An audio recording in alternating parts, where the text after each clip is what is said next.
Buenos días. Vamos a ir sentándonos, por favor, y vamos a empezar la sesión de este miércoles a cargo del Servicio de Neumología. La va a presentar Ana Díaz Cordobés, que ya la conocéis, la de 2, y adelante Ana con la última del curso. Bueno, pues buenos días a todos. Mi presentación va a ir sobre la actualización de las guías internacionales sobre fibrosis pulmonar idiopática y progresiva, que ahora explicaremos un poco lo que significan estos términos. En primer lugar, quería hacer una introducción sobre lo que son las enfermedades pulmonares intersticiales difusas, también llamadas EPI. Se tratan de un grupo de entidades muy heterogéneo que se caracterizan porque afectan al compartimento intersticial y además comparten una serie de características clínicas y funcionales y una serie de hallazgos radiológicos. Se conocen más de 150 variables de neumopatías intersticiales. Sin embargo, a día de hoy solo conocemos el agente causal de un tercio de las mismas. Hay varias clasificaciones que se han realizado de las EPI. Sin embargo, yo he querido traer la que realiza la Sociedad Española de Patología Respiratoria, que lo divide en 3 clases. Primero está la neumopatía intersticial idiopática, luego las divide en aquellas EPI de causa conocida o asociada a un proceso bien definido, entre las cuales tenemos, por ejemplo, la neumoconiosis, la EPI causada por fármacos y radioterapia, y luego las EPI primarias o asociadas a otros procesos que, si bien se sabe que están pues asociadas a enfermedades determinadas, no se conoce muy bien el proceso patogénico que las produce. Dentro del primer grupo, de las idiopáticas, se hace una diferenciación entre las principales, que a su vez se dividen en fibrosantes crónicas. Dentro de este grupo tendremos la famosa fibrosis pulmonar idiopática, de la que hablaremos a continuación, las relacionadas con el tabaco, como por ejemplo la neumonía intersticial descamativa, y aquellas que son agudas o subagudas, como por ejemplo la neumonía organizada criptogenética. Después dentro del grupo de las idiopáticas también tenemos las idiopáticas raras y otro grupo de patologías intersticiales idiopáticas no clasificables. ¿Y cómo se produce la patología intersticial? Pues bueno, consta principalmente y un poco por encima de 2 fases. Primero está la fase inicial, que se denomina inflamatoria, en la cual un paciente con una serie de factores de riesgo se expone a un antígeno, conocido o no, lo que genera una activación de su sistema inmune. Hay una serie de EPIs en las cuales predomina la inflamación y en muchos de los casos puede llegar a ser reversible con tratamiento. Entre ellas, algunos ejemplos son la sarcoidosis, la neumonitis por hipersensibilidad, etc. Si esta fase inicial inflamatoria prosigue, se produce la fase tardía, en la cual predomina la fibrosis por una activación persistente del sistema inmune que activa una serie de citoquinas que son las que finalmente acaban activando a los fibroblastos. Dentro de las EPIs en las que predomina la fibrogénesis tenemos la fibrosis pulmonar idiopática. La actualización de la cual voy a hablar está basada en las guías publicadas en febrero de 2022 de la ATSRS sobre fibrosis pulmonar idiopática y fibrosis pulmonar progresiva en el adulto.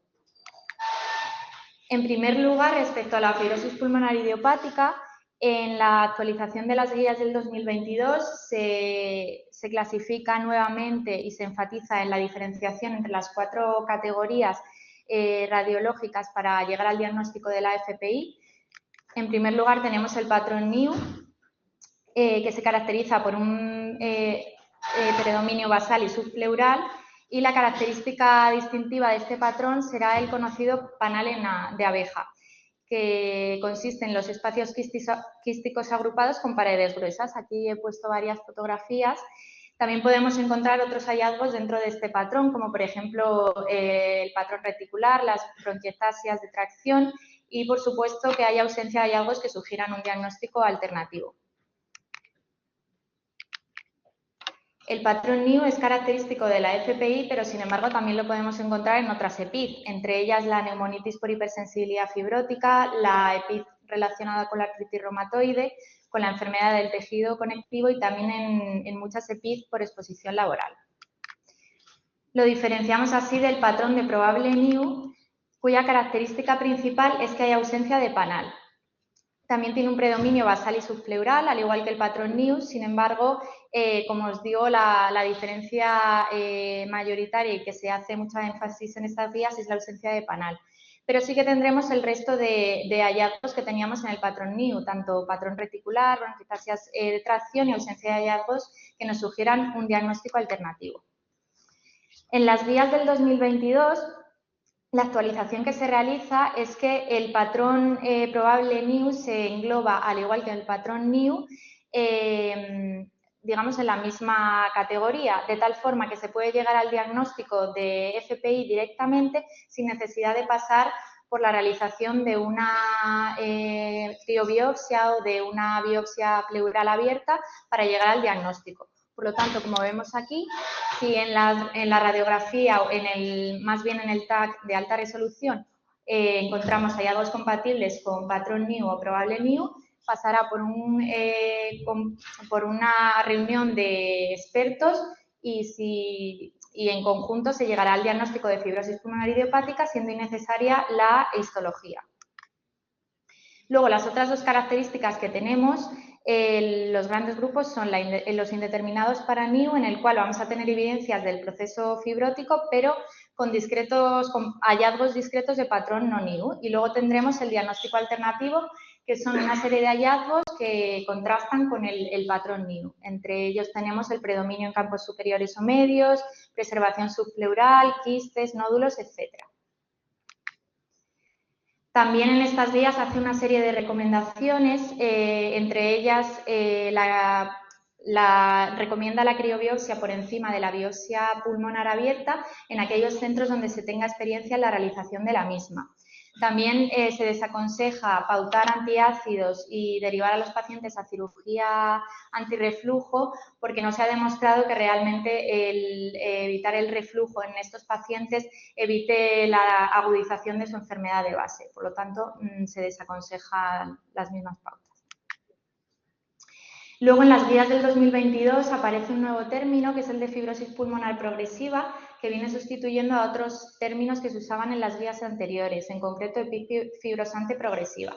¿Y qué es la FPP? Pues consiste en una característica clínica evolutiva que es común a diferentes EPID fibrosantes. Por lo tanto, no es una entidad clínica per se, sino que es una evolución a la que pueden llegar las diferentes EPID en las que objetivamos fibrosis.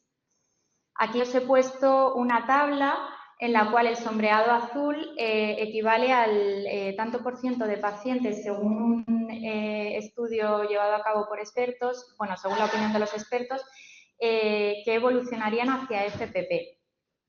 Por lo tanto, ahora los informes los clasificamos como paciente diagnosticado de EPID que cumple criterios clínicos de evolución a FPP.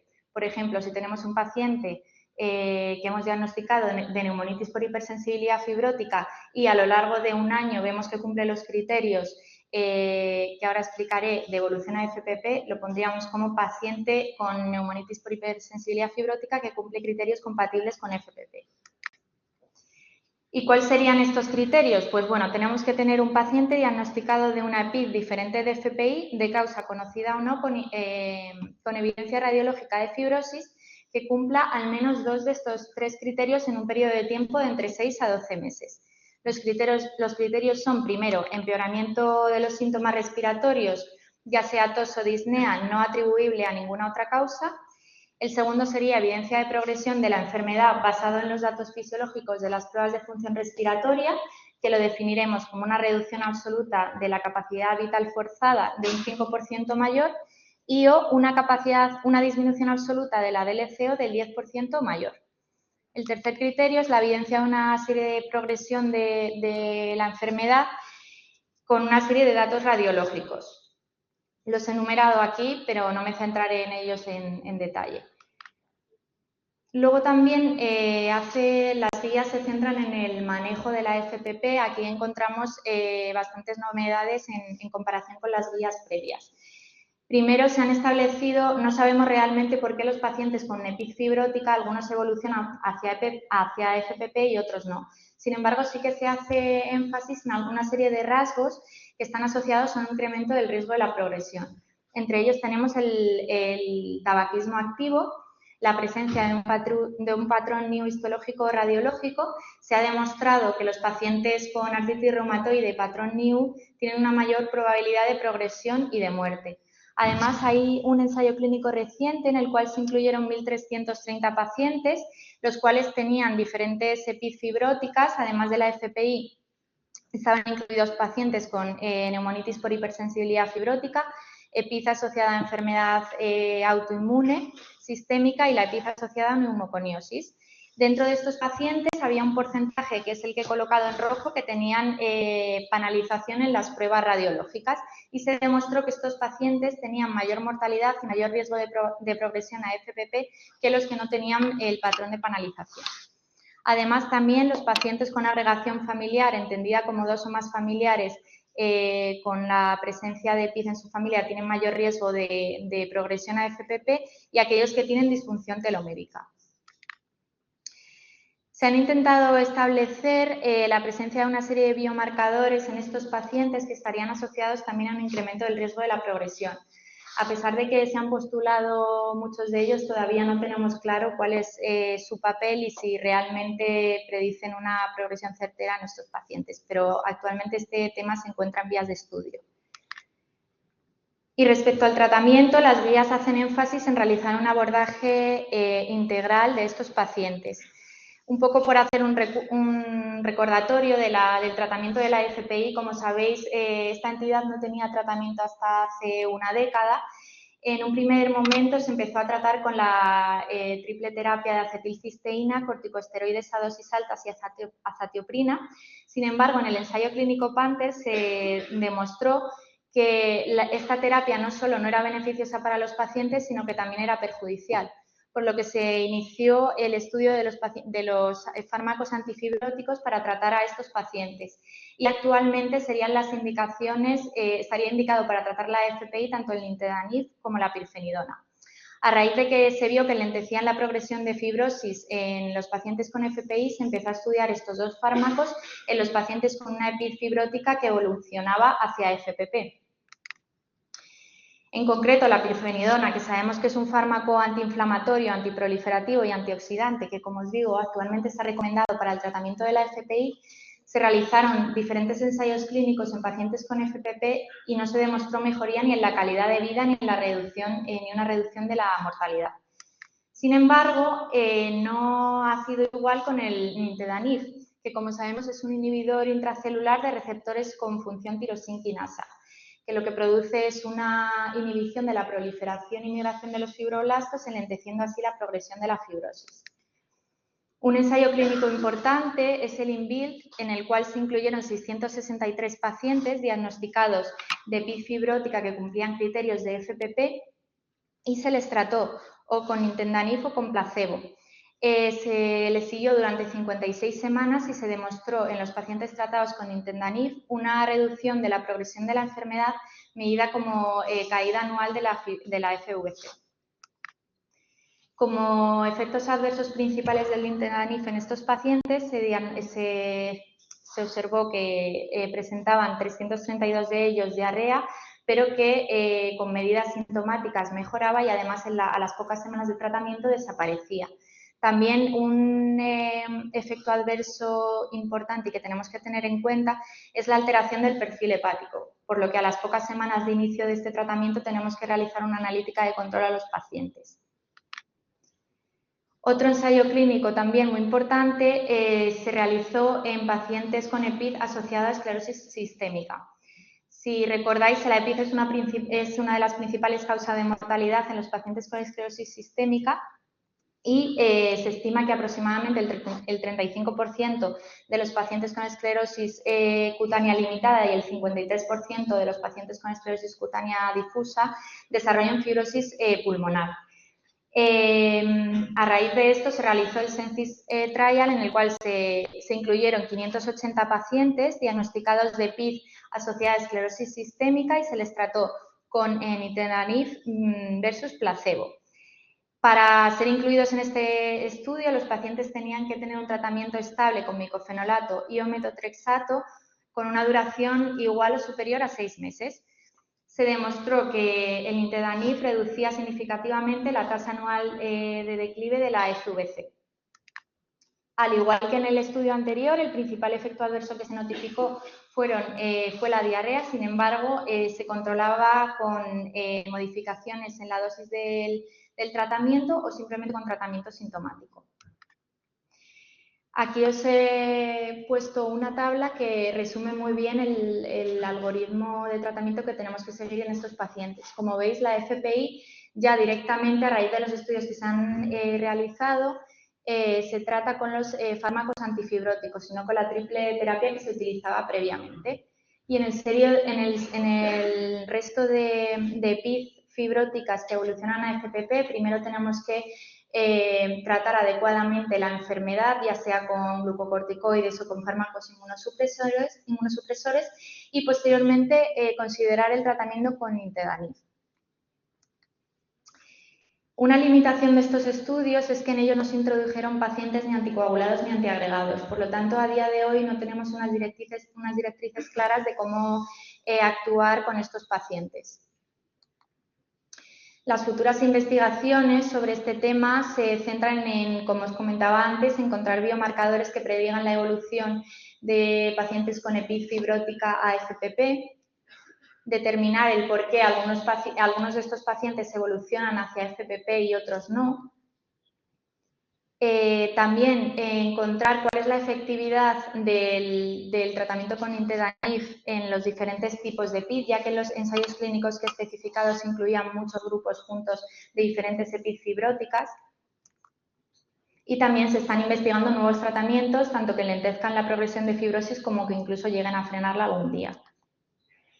Los mensajes importantes es que en esta nueva guía del 2022 el diagnóstico y manejo de la FPI se mantiene bastante similar al que se proponía en las guías anteriores, con algunas puntualizaciones respecto a los patrones radiológicos, criobiopsia y terapia antirreflujo.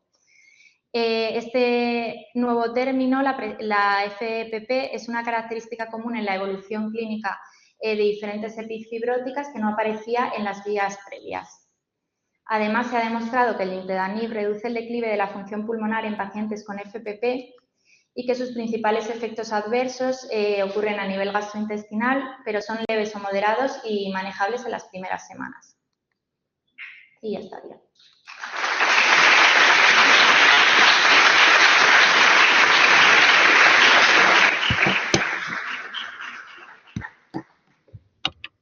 Bien, enhorabuena. Excelente revisión. ¿Alguna pregunta por el público? ¿Algún comentario? Doctor Sánchez. No sé si no me he enterado bien.